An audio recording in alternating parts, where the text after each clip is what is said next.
Nosotros estamos en una serie de sermones sobre cómo debe vivir un hombre y una mujer reformados. Cómo se espera que un hombre y una mujer que han conocido la grandeza del Evangelio de Jesucristo en la Reforma deben vivir. En este sermón de hoy a mí me parece un sermón imprescindible, hermanos. Cuenta el doctor Wayne Mack en su libro Tu familia como Dios la quiere, acerca de un matrimonio que llegó a su oficina. Aclaración, él aclara, los nombres son seudónimos. Hasta donde recordaba, Lupita había anhelado ser esposa y madre. Su deseo más grande en la vida era casarse y tener un hogar. Hasta donde recordaba, cuando ella tenía 4 años, sus padres se divorciaron.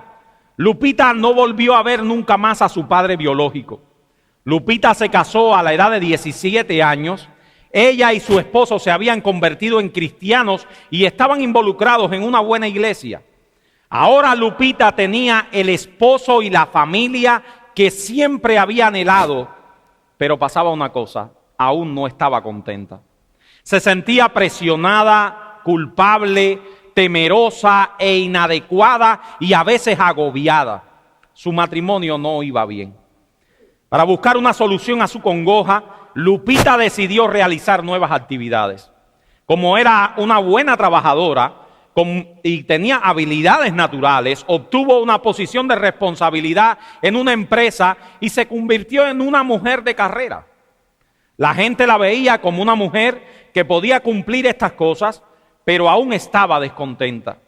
La depresión dominaba cada vez más su vida. Lupita no podía continuar así. Necesitaba un cambio. Fue así que cuenta el pastor Mack que vino en busca de ayuda a fin de conseguir su anhelada felicidad matrimonial. Por otra parte, cuando la mayoría de la gente observaba a Gregorio, veían en él los signos de un hombre de éxito. Era un hombre bien vestido, inteligente, tenía una esposa atractiva, culta y 2 niños hermosos. ¿Qué más podía desear? A la edad de 40 años era un hombre rico. Además, era un líder distinguido en la congregación de la iglesia. Gregorio parecía ser el modelo del cristiano de éxito. Sin embargo, estaban sentados en mi oficina, uno al lado del otro. Él por un lado y su esposa por el otro, frente a mí en la oficina de consejería. Aparentemente, habían venido a buscar consejo para tratar con un pariente problemático. Pero a medida que hablábamos, era evidente que el problema verdadero eran ellos mismos. Gregorio tenía éxito en muchas áreas de la vida, pero en lo verdaderamente vital no estaba bien. Tanto él como su esposa concordaban que él tenía serias deficiencias como esposo y como padre.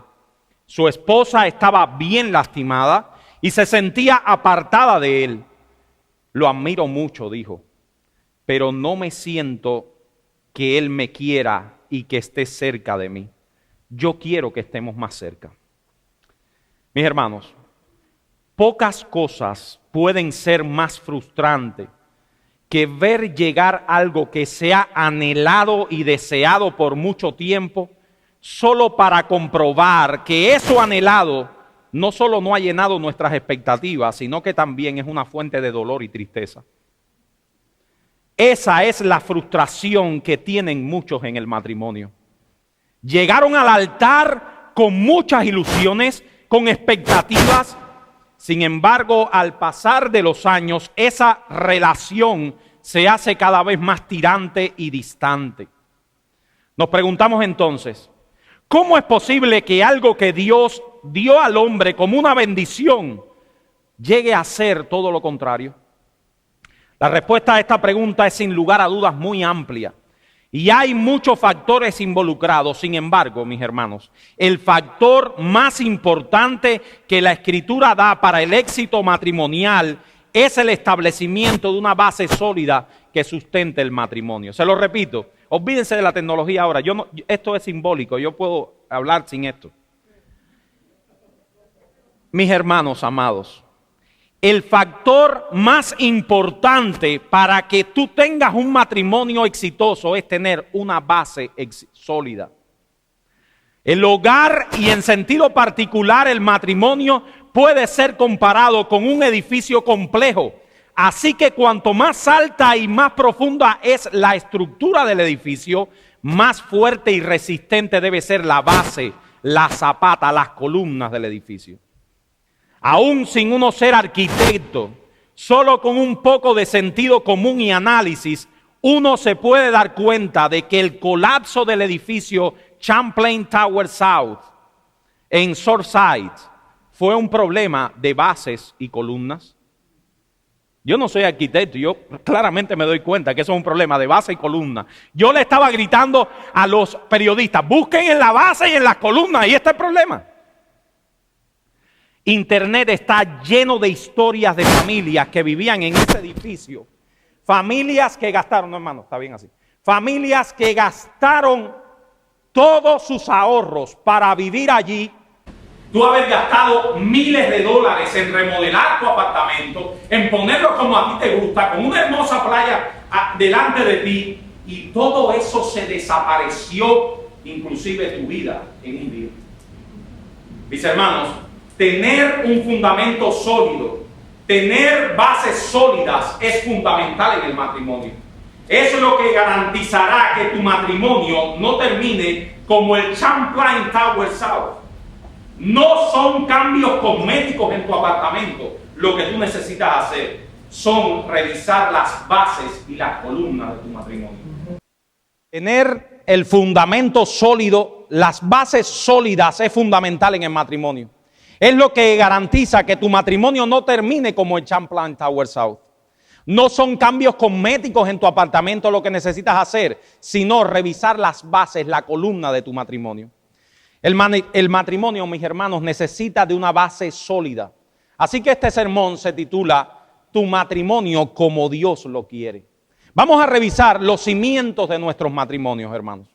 Veremos 3 puntos fundamentales. En primer lugar, la base, el fundamento del matrimonio. En segundo lugar, revisando las bases y la columna, veremos cuál es el rol fundamental de la esposa. En tercer lugar, veremos cuál es el rol fundamental del esposo, del hombre dentro del matrimonio. ¿Cuál es la base sobre la cual debe construirse un matrimonio? La base sobre la cual se construye un matrimonio, oye, es la relación que tiene cada cónyuge con Dios. Repito, la base sobre la cual se construye un matrimonio es la relación que tiene cada cónyuge con Dios. El que un matrimonio funcione o fracase depende directamente de que el esposo y la esposa tengan con Dios, tanto individual como ambos, una buena relación. En ese sentido, la imagen más gráfica del matrimonio es un triángulo. Mientras más nos acercamos por los lados laterales al vértice que es Dios, más nos unimos entre nosotros. Hermanos, mientras más tú y tu esposa se acerquen a Dios, más se acercarán entre ustedes. Por otra parte, la piedad es fundamental para hacer frente a las presiones que vienen de dentro y de afuera que afectan el matrimonio. Es por esa razón que muchos matrimonios parecen estar arando en el mar. Solo están haciendo cambios cosméticos, cambios en sus apartamentos, pero sin atacar el mal en la raíz. Muchos matrimonios que saben que están mal, buscan consejos, leen libros, asisten a retiros, hacen cosas nuevas juntos, pero las cosas siguen esencialmente iguales. El problema es que no están revisando las bases, no están yendo al cimiento. La palabra de Dios establece que es nuestra relación con Dios la base para poder construir un matrimonio sólido y estable. La fuente de donde surgen todos los problemas en el matrimonio no es diferente de la fuente de donde surgen todos los problemas en el mundo. ¿De dónde es? Del pecado, del corazón. El pecado es la fuente de donde surgen todos nuestros problemas y también es la fuente de donde surgen los problemas matrimoniales. En Génesis capítulo 2, versículos 18 al 20, Jehová Dios dijo: no es bueno que el hombre esté solo, le haré ayuda idónea para él. Jehová Dios formó pues de la tierra toda bestia del campo, todas las aves de los cielos, y las trajo a Adán para que viese cómo las iba de llamar. Y todo lo que Adán llamó a los animales vivientes, ese es su nombre. Y puso Adán nombre a toda bestia y aves de los cielos y a todo ganado del campo. ¿Más qué? Mas para Adán no se halló ayuda idónea para él. Entonces Jehová Dios hizo caer sueño profundo sobre Adán, y mientras éste dormía, tomó una de sus costillas y cerró la carne en su lugar. Y de la costilla que Jehová Dios tomó del hombre, hizo una mujer y la trajo al hombre. Mi hermano, si nosotros analizamos la historia completa del Génesis, yo espero que casi todos los que hayamos acá se hayan leído Génesis 1 y 2, ¿verdad? Génesis 1 y 2 se lo lee casi todo el que quiere leer la Biblia completa. No sé si Apocalipsis, pero Génesis 1 y 2 sí. Génesis 1 nos muestra el acto creacional de Dios, no cómo Dios creó todas las cosas. Y también nos muestra que detrás de cada acto creacional de Dios estaba la valoración de Dios. ¿Qué Dios decía cada vez que Él hacía algo? Es bueno en gran manera. Dios mismo veía su creación y decía, es bueno en gran manera. Sin embargo, en el verso 18 de Génesis 2, leemos algo que contrasta con todas las demás valoraciones de Dios anteriores. Dios dijo, hay algo que no es bueno. No es bueno que el hombre esté solo. El hombre estaba solo, pero solo. Él no estaba rodeado de animales. El mismo texto nos lo dice, el que le leí ahora mismo. Vemos que no solo Dios le pareció que Adán estaba solo, sino que el mismo Adán se sentía solo. Hay una nota de infelicidad en tanta alegría del Génesis. En el verso 20 dice que mas para Adán no se halló ayuda idónea para él. Y este texto pareciera como si en esa labor de poner nombre a los animales que venían a él, Adán veía que el perro tenía su perra, que el gato venía con la gata, que el león venía con la leona. Y Adán decía, pero bueno, ¿dónde está lo mío? Así que Dios asistió a la necesidad legítima de Adán. Entonces Jehová Dios hizo caer sueño profundo sobre Adán, y mientras éste dormía, tomó una de sus costillas y cerró la carne en su lugar, y de la costilla que Jehová Dios tomó del hombre, hizo una mujer y la trajo al hombre. Y tenemos que leer la Biblia con un poco de imaginación, hermanos, ponernos en el contexto. Cuando Adán vio a Eva por primera vez, él dijo, bueno, me parece bien. ¿Te quedó bien? No, mis hermanos, no fue así. No fue así. Dice el pastor Sugel que el texto hebreo da la impresión de una exclamación. Adán, cuando vio a Eva delante de él por primera vez, dijo, ¡guau! Esto es ahora hueso de mis huesos y carne de mi carne.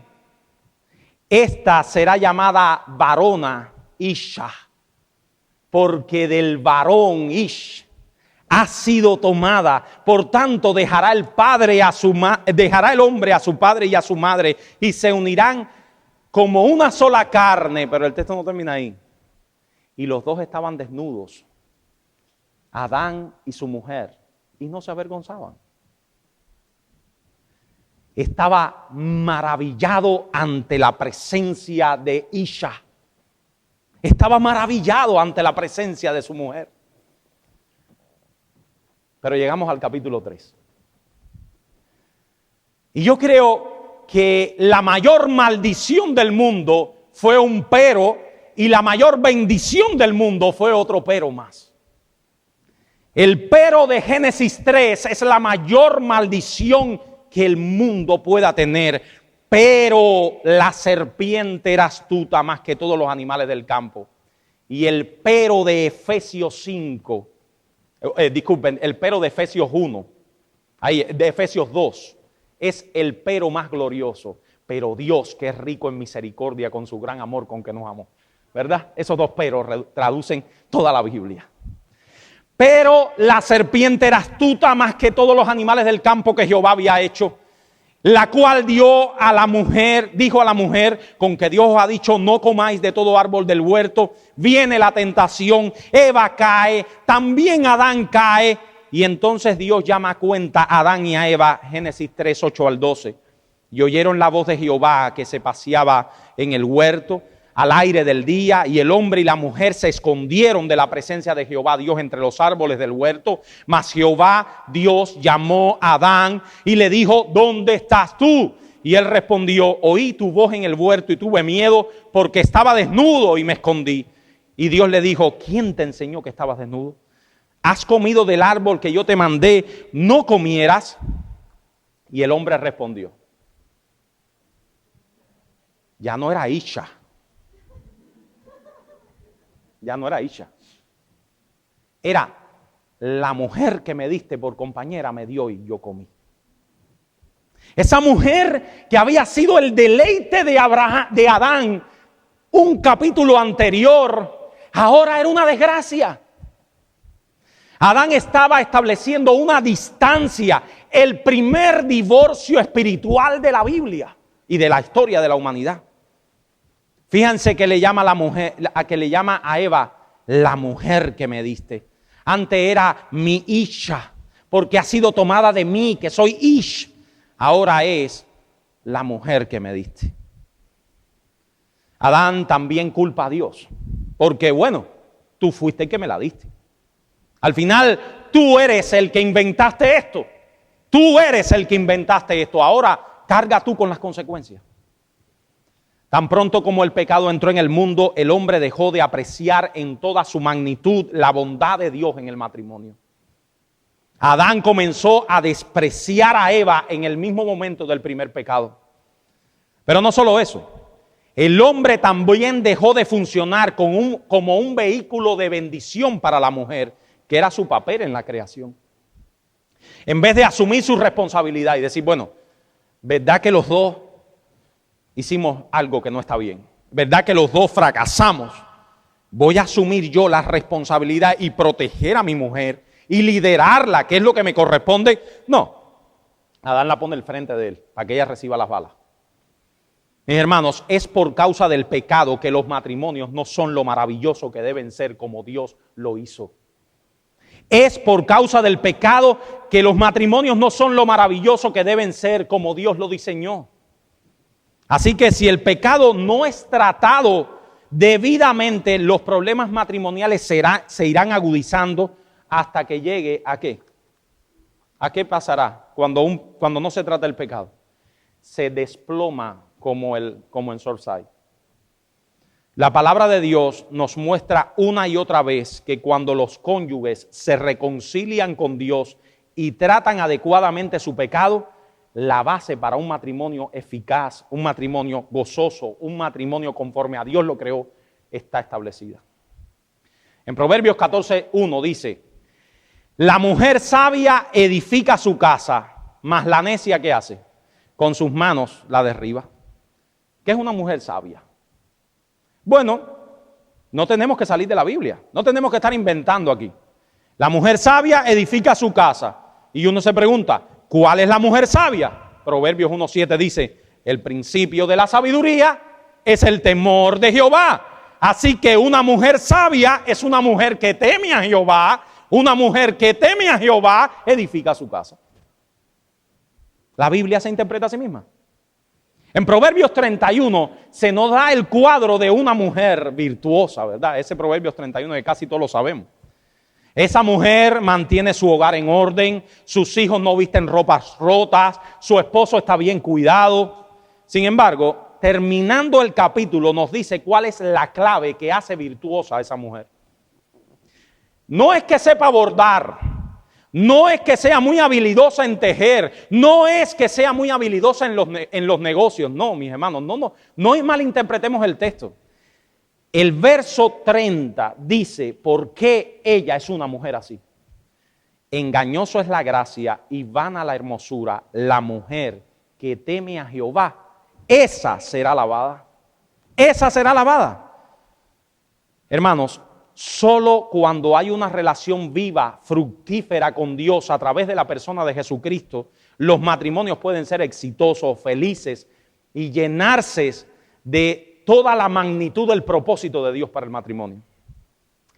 La raíz de nuestros conflictos matrimoniales es una relación quebrada con Dios. Dice el pastor Sugel, y miren que Sugel es muy ocurrente. Dice él en un sermón que yo usé una parte para este. Dice, yo he visto muchos matrimonios tratando de resolver conflictos por aquí y por allá sin darse cuenta que la raíz de todos esos conflictos es una relación deteriorada con Dios. Por eso es que esos libros de recetas matrimoniales no funcionan. Esas recetas solo son arreglos cosméticos. A menos que no tengamos una relación correcta con Dios, un matrimonio no puede funcionar. Y dice Sugel, hágale un postre a su esposo todos los días. Lo único que va a tener al final es un problema de obesidad o gordura o diabetes, pero no va a tener un mejor matrimonio. No va a tener un mejor matrimonio. Un matrimonio donde sus cónyuges tienen una relación vertical, fructífera, madura, eso lleva a relaciones horizontales que glorifican a Dios. Y eso nos lleva a nuestro segundo y tercer punto, los deberes fundamentales de cada uno de los cónyuges. Yo quiero que ahora todos abramos Efesios capítulo 5, versículos 18 al 31.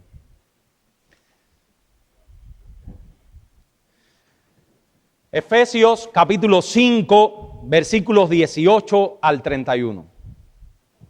Y de aquí a las 2 de la tarde tenemos tiempo perfectamente. Efesios 5, 18 al 31.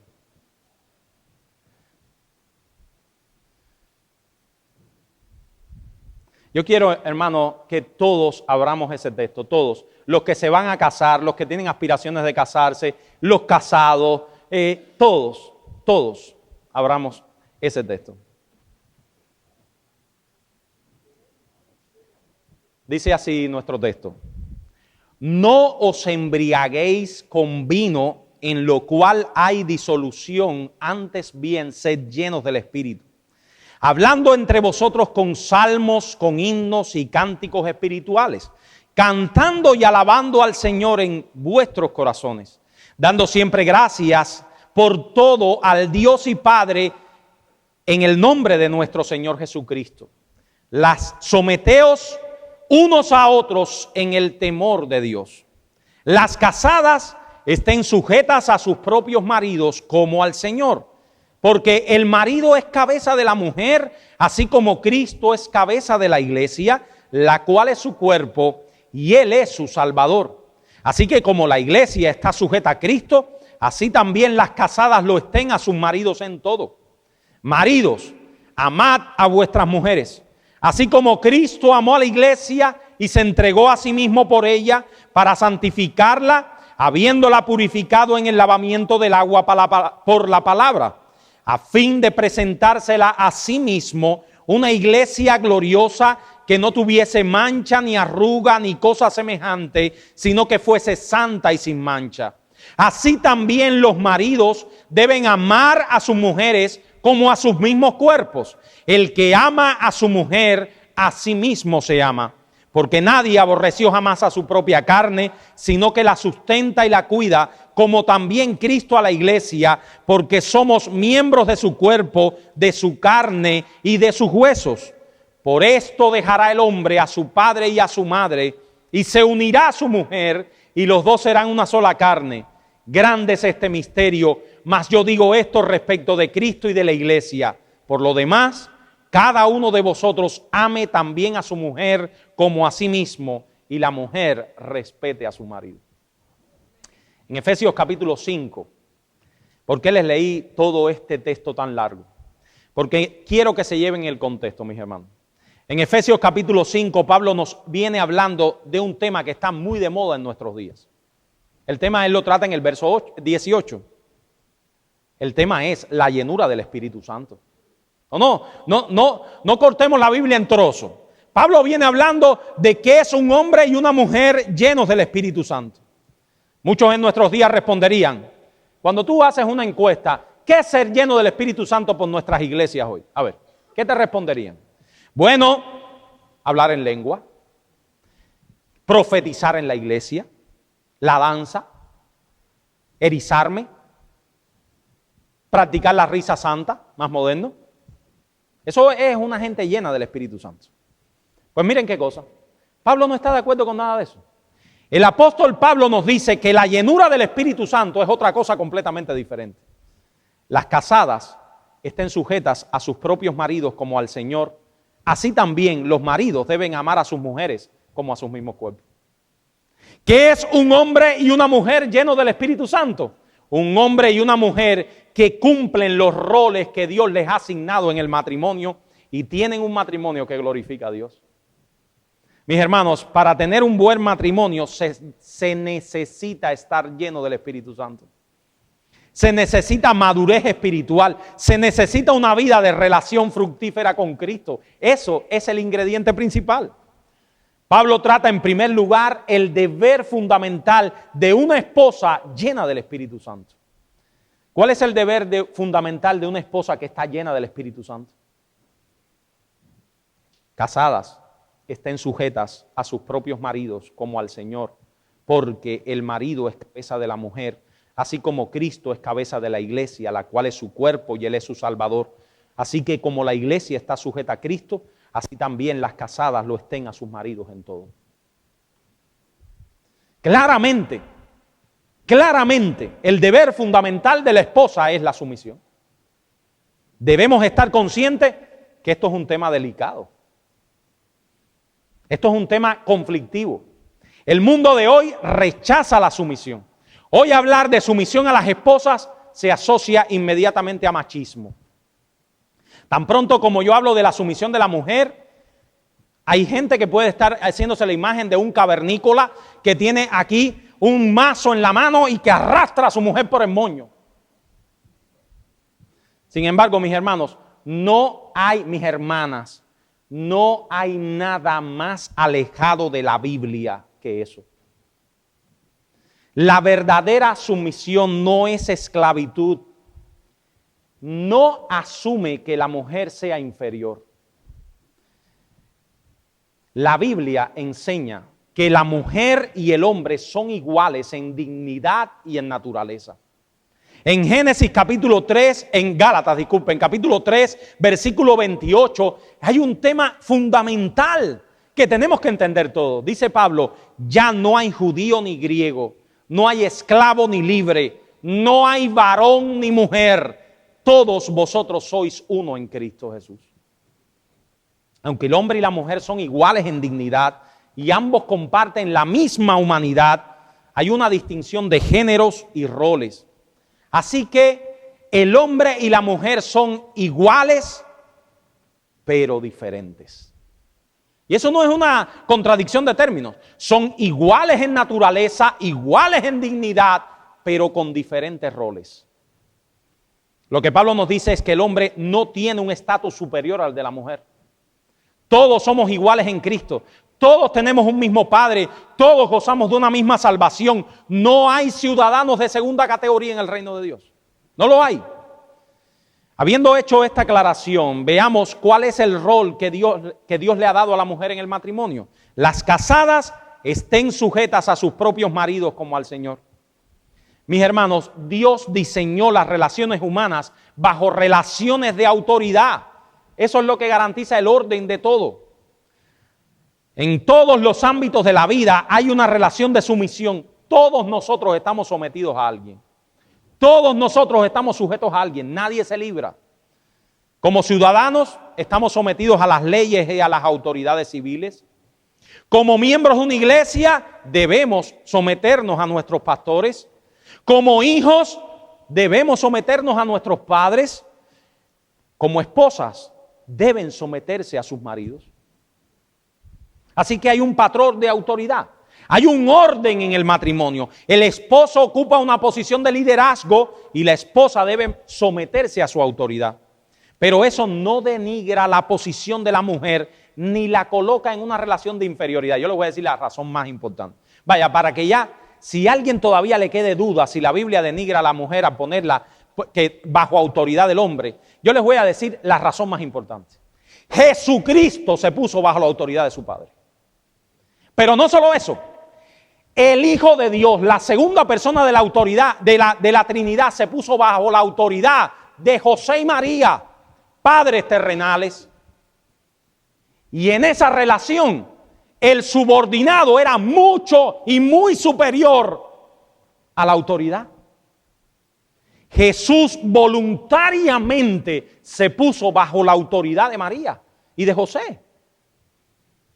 La mujer decide ocupar el lugar que Dios le ha dado y someterse a su marido, aunque ella sabe que en muchos aspectos ella puede hacerlo mejor que él.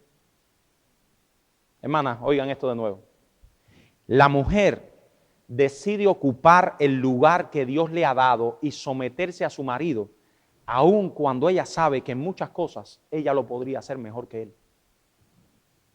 La Biblia no manda al esposo a someter a la esposa. Es todo lo contrario. Manda a la esposa a que se someta a su marido. Es una posición que ella asume voluntariamente. Hombres, la Biblia no nos manda a someter a nuestras mujeres. La Biblia manda a que nuestras mujeres voluntariamente, agradable y con felicidad se sometan bajo nuestra autoridad. Es una posición que ella asume voluntariamente. Por eso, mis hermanas solteras, escoge bien con quien tú te vas a casar, porque con ese con el que tú te vas a casar tendrás que voluntariamente ponerte bajo su autoridad. Escoge bien. Someteos unos a otros en el temor de Dios. Las casadas estén sujetas a sus propios maridos como al Señor. Someterse es ponerse bajo autoridad. Pero ahora voy a hacer un poco aquí algo que he copiado de mi pastor. La palabra que Pablo usa, estén sujetas, es una palabra que está en voz media. Pero óiganlo, hermano, óiganlo. No me cuenten, ahora va a hablar de griego y hebreo y esa cosa, déjame contarlo ahora y después. No, oigan. Esa palabra, estén sujetas, está en voz media en el griego. Los participios en griego pueden estar en voz activa, en voz pasiva y en voz media. ¿Qué significa eso? Por ejemplo, Juan tiró la pelota. ¿Eso está en qué voz? En voz activa. El sujeto es el que hace la acción. Juan tiró la pelota. El sujeto hace la acción. Voz pasiva sería, a Juan le tiraron la pelota. El sujeto, ¿qué hace? Recibe la acción. ¿Me están entendiendo? Pero en ninguna de esas dos está puesta las mujeres estén sometidas a sus maridos. Ninguna de esas dos. Está en voz media. ¿Cómo podría ser? Yo me peino. ¿Quién recibe la acción? Yo. ¿Quién hace la acción? Yo mismo. El sujeto recibe y hace la acción. Él la recibe, pero él también la ejecuta. Ese es el término que Pablo usa, estén sujetas.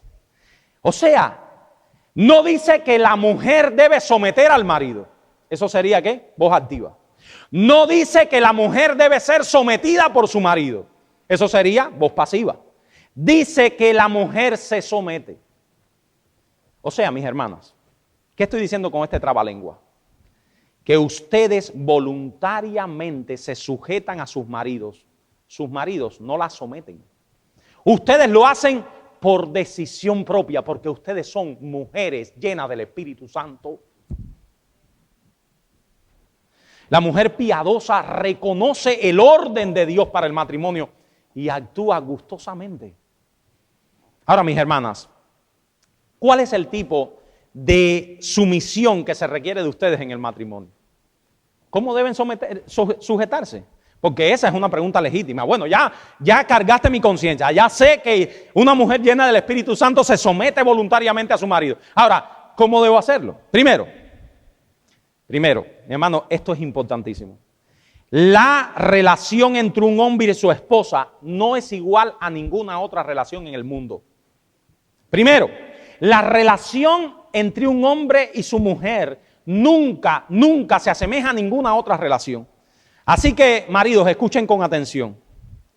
La relación de un esposo con su esposa es diferente completamente a la relación de un soldado con su general. Es distinta a la relación de un padre con sus niños. Es distinta a la relación de un maestro con sus alumnos. Es distinta a la relación de un jefe con sus empleados. La relación con nuestras esposas es radicalmente diferente a esas otras relaciones.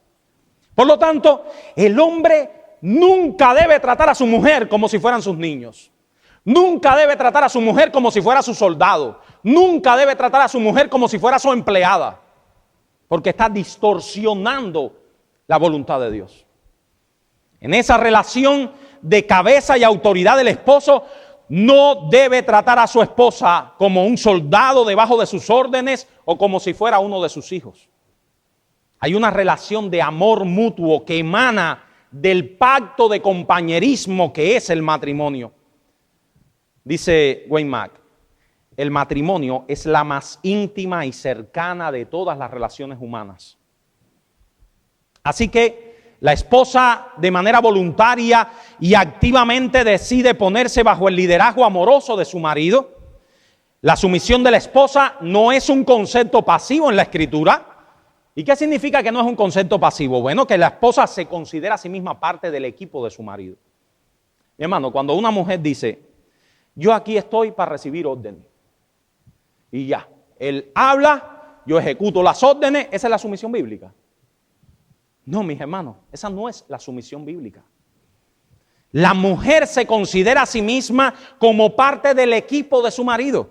Son un equipo que tiene metas comunes, aspiraciones comunes, planes comunes y han decidido tener todas las cosas en común.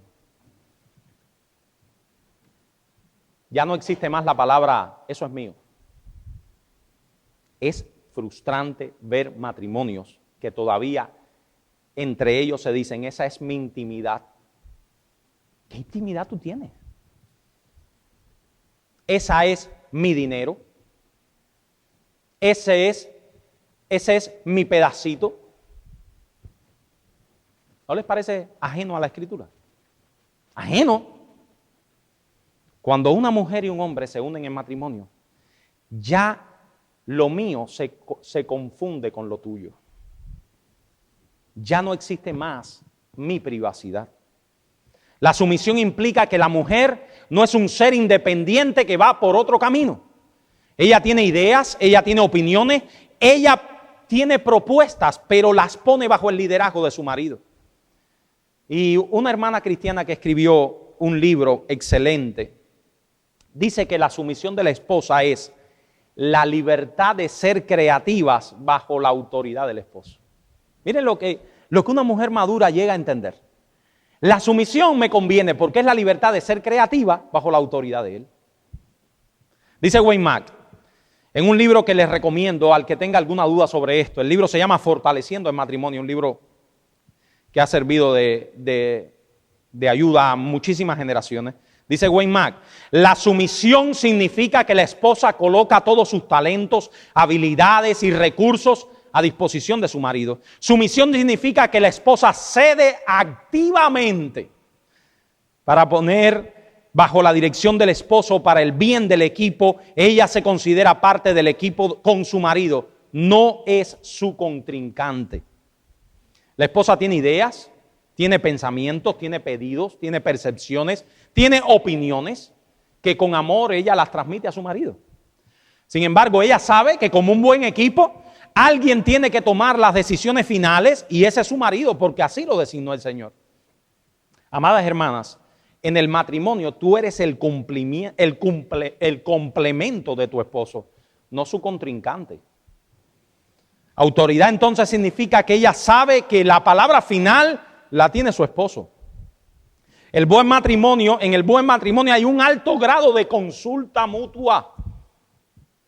Y la mayoría de y vamos a hablar claro, la mayoría de las decisiones que se toman en el matrimonio, ¿cómo deben ser? deben ser fruto del consentimiento, del acuerdo mutuo. De un marido que escucha la voz de su esposa. Aunque siempre hay decisiones en las que ella somete su opinión a la de su marido. Así que, mis hermanas, la sumisión de la esposa no significa que ella sea inferior a su marido. No significa que ella es un ente pasivo que no expresa su opinión. No significa que ella anula sus talentos y su creatividad. La sumisión es el reconocimiento de ese orden de autoridad que Dios ha diseñado para el matrimonio. Pero en este papel, el liderazgo masculino en el matrimonio tiene un papel fundamental. Por eso, mis hermanas, hay que saber con quién te vas a casar. Porque el liderazgo masculino es un liderazgo. ¿Cuál es la palabra que Pablo usa para hablar de ser cabeza, para hablar de ser líder? Y eso nos lleva al tercer punto. Es un liderazgo con amor y en amor. Así que algunos autores han dicho que verdaderamente el deber del hombre en el matrimonio es el amor que dirige, el liderazgo en amor. Miren lo que dice Efesios 5:28. Así también los maridos deben amar a sus mujeres como a sus mismos cuerpos. El que ama a su mujer a sí mismo se ama, porque nadie aborreció jamás a su propia carne, sino que la sustenta y la cuida, como también Cristo a la iglesia. Recordemos nuevamente, porque si no, no vamos a entender bien este liderazgo masculino. El deber del esposo surge de un hombre que está lleno del Espíritu Santo. Eso es lo que Pablo viene hablando. Solo un hombre lleno del Espíritu de Dios puede liderar a su esposa en amor. Solo eso lo pone Cristo en el corazón de un hombre. Pero ese amor con que Dios nos llama a que lideremos a nuestras esposas, a que seamos cabeza del hogar, es un amor que tiene un estándar muy alto. ¿Cuál es? ¿Cómo debemos amar a nuestras esposas? Ay, eso se dice muy fácil, pero eso es duro. Porque eso es un estándar infinitamente grande, mis hermanos. Que nos queda grande. Como Cristo a la iglesia. Jesucristo ama a la iglesia antes de que ella fuera limpiada.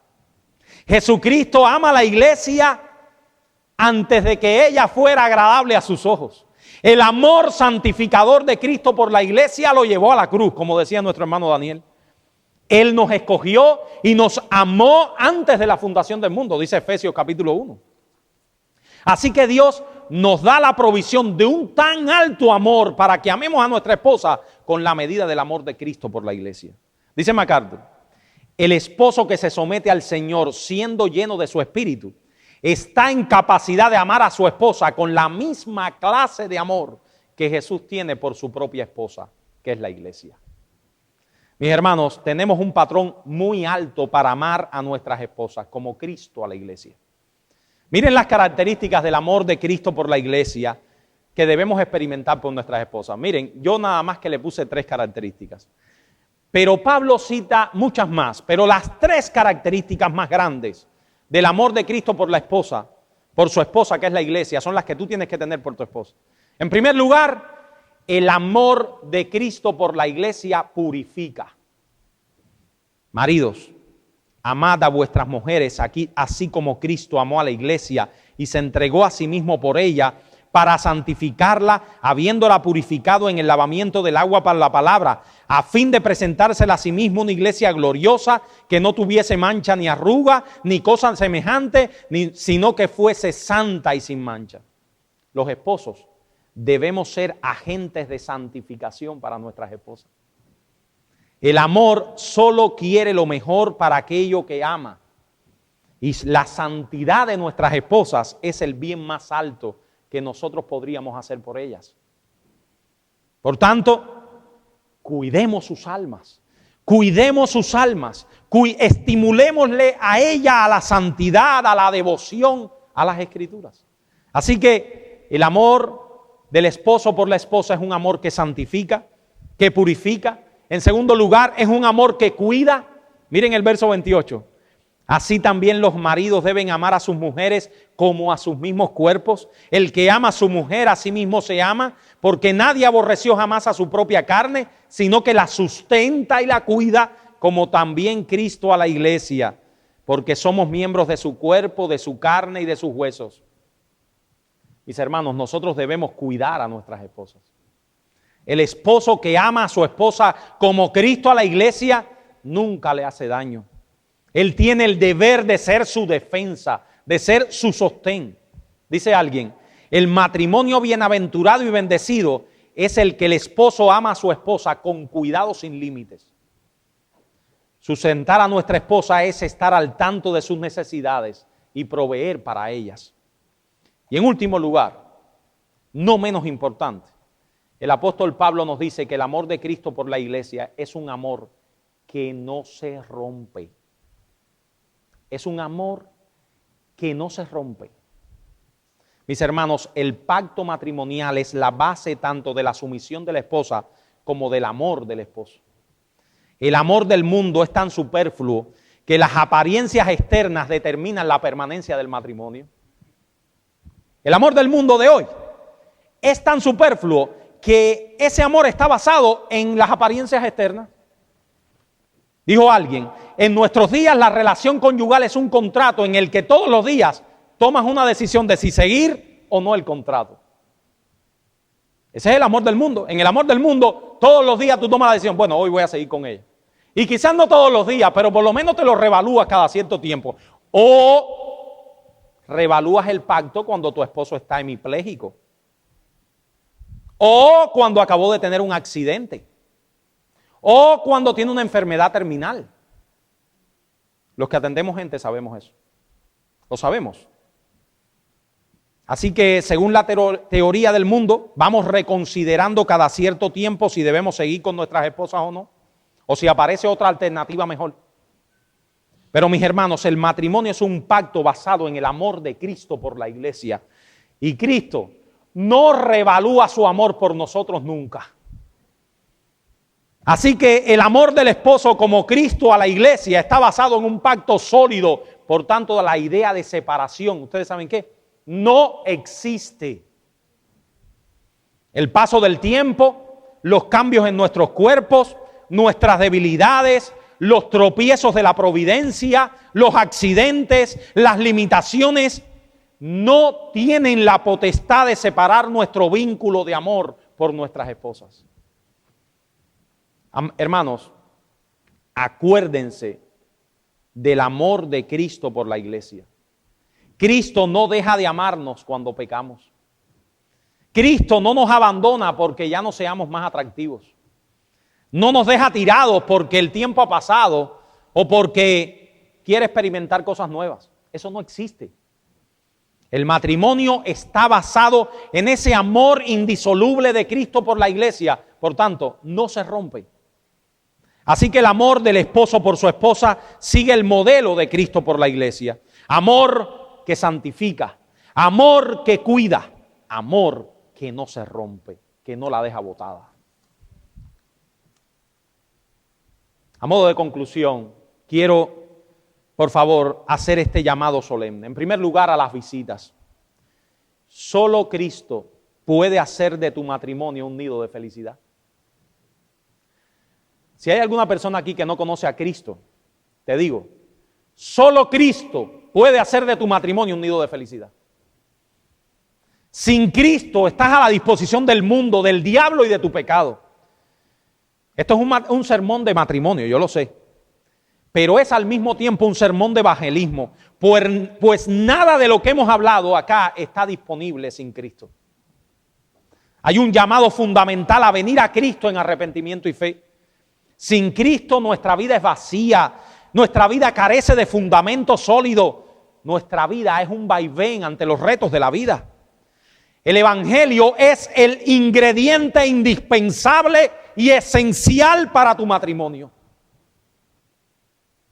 Puedes llenar tu vida de distracciones, dinero, fiestas, metas, planes, pero nunca arreglarás tu matrimonio sin Cristo. Si no tienes a Cristo, tu vida es vacía, y un correr tras el viento. Amigo, ven a Cristo en arrepentimiento y fe. Ven a Él para la salvación de tu alma. Ven a Cristo. Solo Cristo da sentido a la vida. Y para los creyentes, amados hermanos, Dios nos conceda tener matrimonios sólidos. Matrimonios en los que disfrutemos de la grandeza del diseño de Dios para nuestras vidas. Un matrimonio que está basado en una relación fructífera de cada uno de los cónyuges con Dios.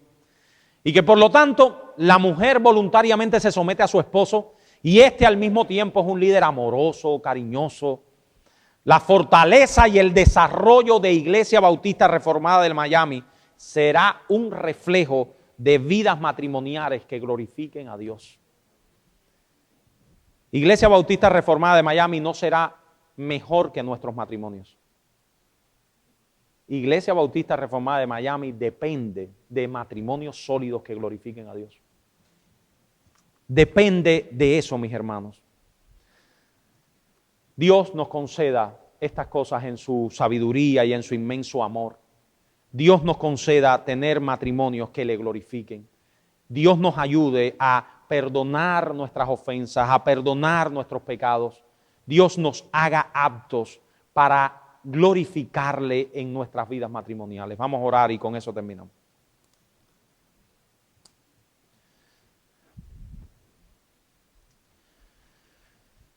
Señor, nosotros te damos gracias por la bendición de tu palabra. Gracias porque ella es luz, alumbra nuestras vidas. Nosotros te damos gracias porque, Padre, nosotros podemos recibir esta savia de tu palabra. Gracias por que podemos oír estas instrucciones de tu palabra. Por Efesios, Señor, por esa carta donde se nos anima a amar a nuestras esposas con el amor de Cristo por la iglesia y que nuestras esposas se sometan como la iglesia está sometida a Cristo. Padre amado, ayúdanos a que nuestros matrimonios se fortalezcan en ti. Glorifícate en vidas matrimoniales que te glorifiquen a ti, Señor. Perdona nuestras ofensas, perdona nuestras faltas, Señor. Y ayúdanos, oh Padre, a poder glorificar tu nombre en cada una de las cosas que hagamos. Te lo pedimos en el nombre de Jesús. Amén.